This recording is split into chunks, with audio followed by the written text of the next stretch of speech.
How can you homeschool when you work full time? What do your kids do when you are at work? Where do you find the time? Where do you even get the energy? How do you structure it all? How in the world can your husband and you homeschool while you work full time? These are all questions that we get as full-time working homeschooling parents. And today I am going to be sharing with you all some of the tips that we've learned along the way to make homeschooling possible in our home and a little bit of our journey on how we make this work for our family. Those of you who are new here, I am Yessi, and we are currently in our second year of homeschooling as full-time working parents, and we absolutely love it. But to be honest, once upon a time in the not so distant past, I did not think that homeschooling was even a possibility for our family. There were just so many things and so many thoughts and questions and ideas that I had in my mind about homeschooling that I just thought there was no possible way. My husband, on the other hand, he was homeschooled. He had experience being homeschooled, and he had wanted to homeschool our children since the very beginning. So it took a little bit of me getting to see what homeschooling could be like for our family, for me to be like, oh, yeah, that is possible. The biggest kind of hurdles and barriers that I personally had was that both my husband and I have full-time jobs. Where in the world were we going to find the time to homeschool our children? Secondly, I am a full-time teacher. That is my profession by trade. So that means I work during the typical school hours and during a typical school calendar. Third, I lacked the time to create, plan, and deliver full-blown lessons. Like, as a teacher, I knew all the time and energy that went into creating lessons. And in my mind, I was just thinking, how in the world am I going to do that for my students at school? And then here specifically for my son and my daughter.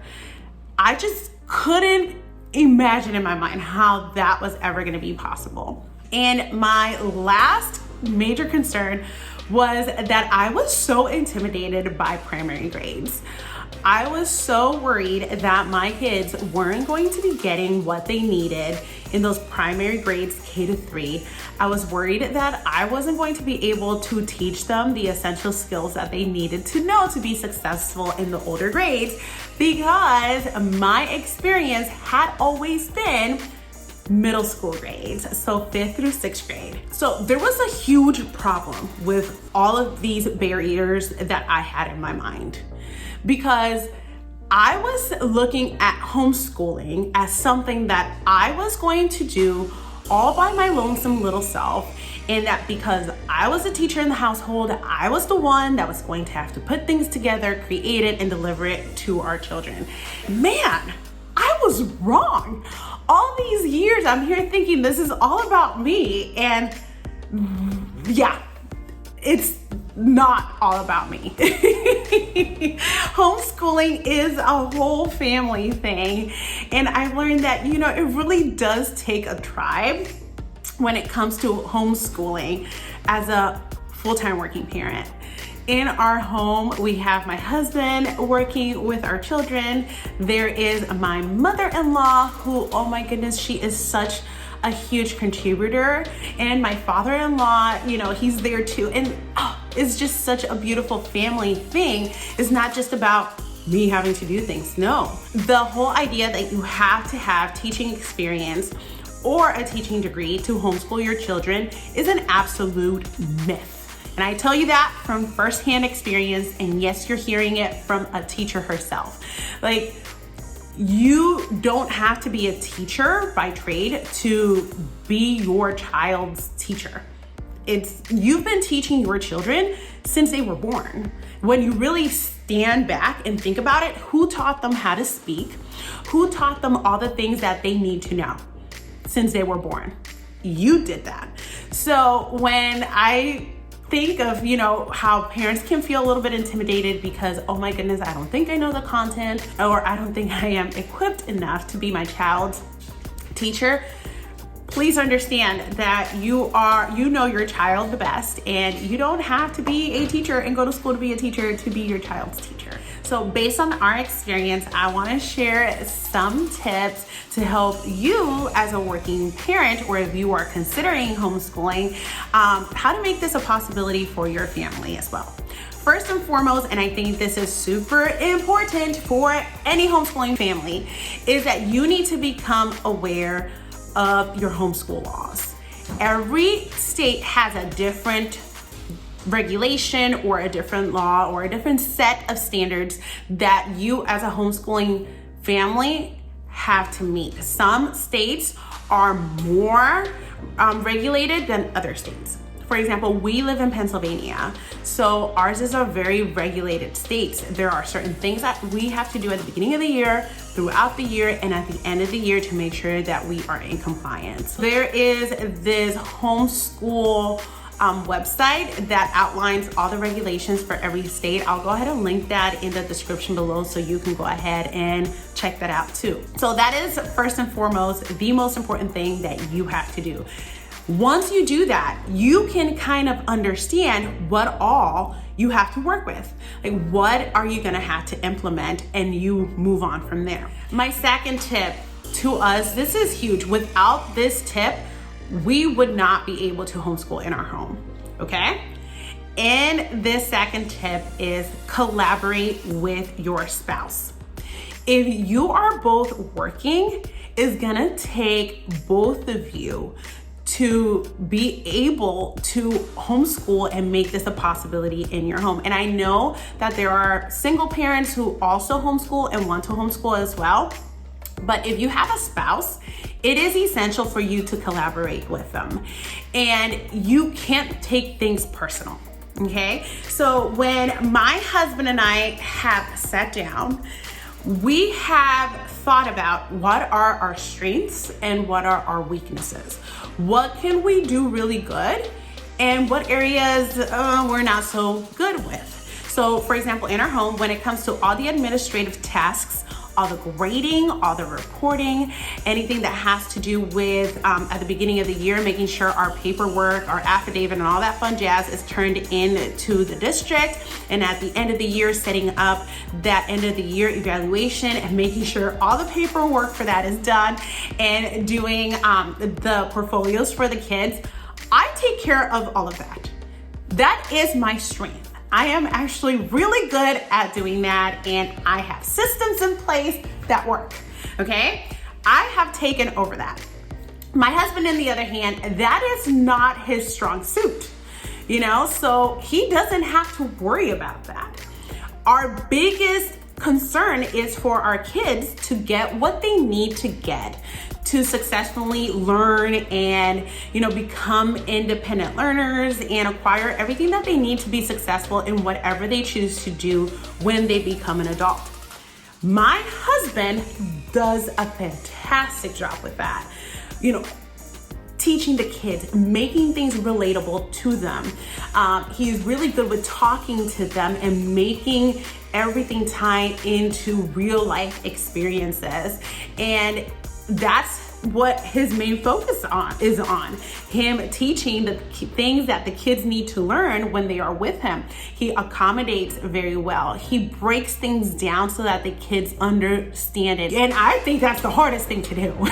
In my opinion, I think that's the hardest thing, to deliver what you need to deliver and make sure your kids are learning what they need to be learning. I think that's the hardest part. So I think that really sitting down with your spouse and having those conversations, putting all personal things to the side, not taking things personal. Nobody is saying that they suck at something and not the other. It's not I'm better than you and you're better than me talk. Is what can I do to take care of the load? What can you do to take care of the load? Because this is a team effort.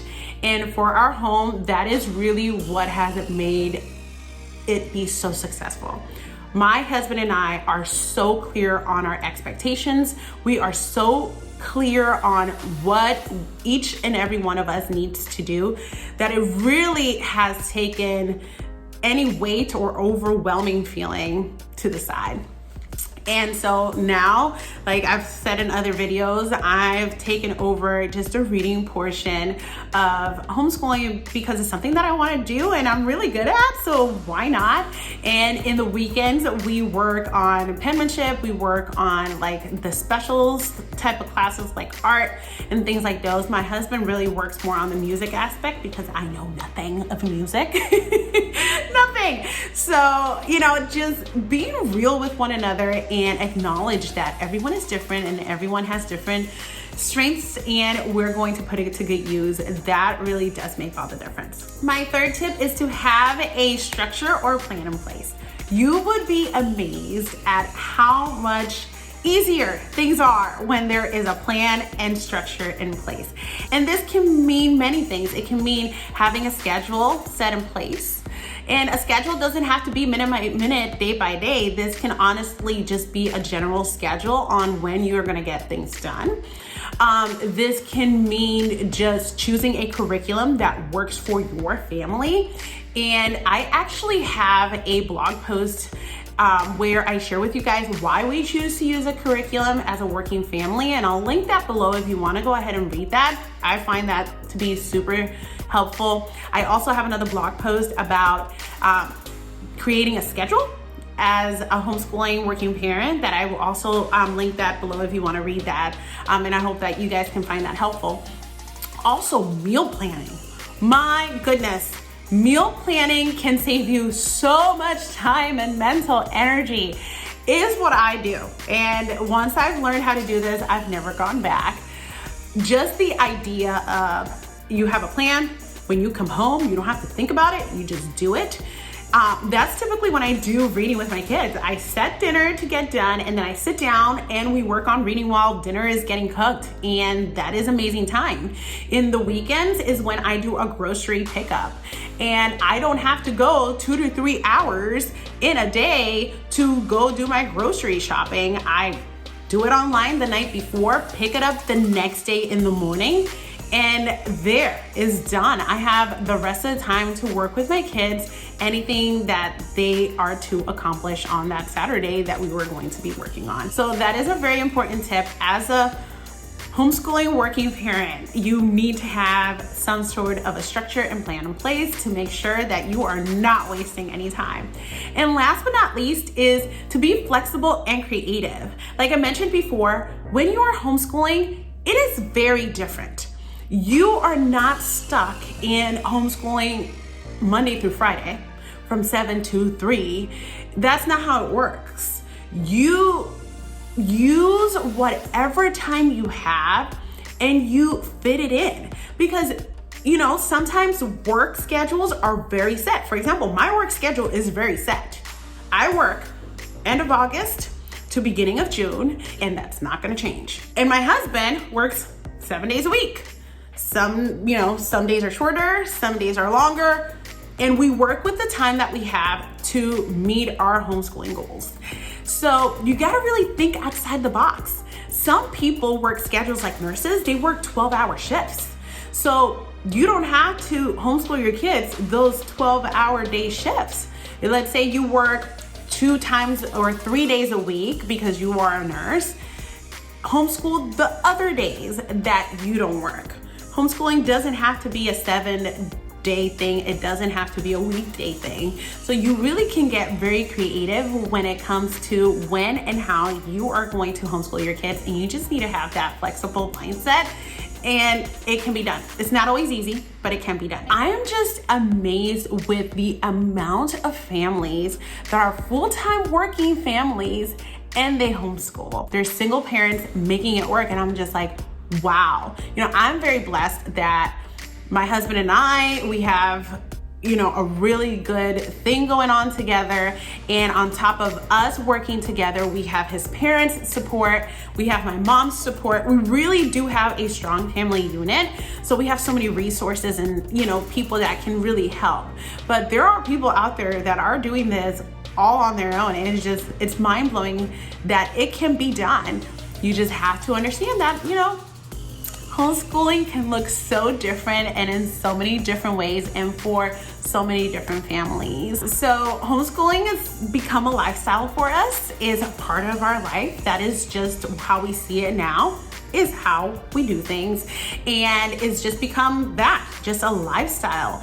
And when you think of things that way, it doesn't seem so daunting. If anything, it becomes such a beautiful and wonderful thing. If you are a parent who is a working parent and is a homeschooling parent, or you are a working parent that is considering homeschooling, please go ahead and check out my website, joyfulyessi.com. In there, you are going to find articles in there that I have written based on my family's experience homeschooling as a working family that I think that you will find helpful. So make sure to go ahead and give that a try. I will link it in the comments below. And if you have any questions or there are other videos that you would like me to put together about homeschooling or anything in general that you might have a question about, go ahead and let me know in the comments below or send me an email and I will be more than happy to put it together. Thank you so much for watching this video and I will see you next time. Bye.